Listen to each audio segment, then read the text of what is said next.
1860 నుంచి మొదలుకుంటే 90 మధ్యలో జనాభా లెక్కలను కులాల వారిగా బ్రిటిష్ ప్రభుత్వం చేసింది.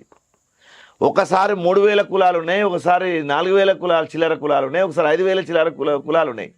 అంటే కులాలన్నీ ఇప్పుడున్న కులాలని లిస్టులో లేవు అట్లా. ఆ కులాలన్నీ అనేక సార్లు కొత్త పుట్టుకొని వచ్చినాయి. ఏ గ్రూప్ ఆ గ్రూప్ వచ్చింది. నేను ఫస్ట్ చెప్పాను కదా, క్లాస్ సిస్టమ్ ఎప్పుడైతే ఇతరుల మీద పెత్తనం చేయాలని అనుకుంటుందో క్యాస్ట్ సిస్టమ్ దాంట్లోకి వెళ్ళి పుట్టుకొని వచ్చింది. ఎవరికి వాళ్ళు చిన్న చిన్న సమాజాలు ఏర్పాటు చేసుకున్నారు. ఉదాహరణకు తెలంగాణ ఉద్యమం జరిగింది మన దగ్గర. తెలంగాణ ఉద్యమం జరిగితే ఒక టీచర్ సంస్థ ఒకటి ఉంది అనుకుందాం ఫర్ ఎగ్జాంపుల్. వాళ్ళ ఉమ్మడి ఆంధ్రప్రదేశ్కి ఒక సంస్థ ఉండేది అప్పుడు. ఎప్పుడైతే తెలంగాణ మూవ్మెంట్ రాగానే వాళ్ళు ఏం చేశారు, టీ తగిలించుకున్నారు అన్ని సంస్థలకు, మజ్దూర్ యూనియన్లు, టీచర్ యూనియన్లు.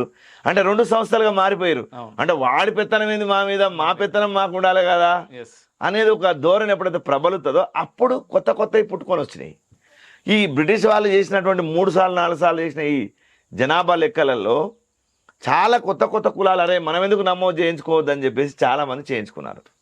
ఇది వాళ్ళు సిక్కుల నుంచి పెట్టిన మొట్టమొదటి ఆపరేషన్.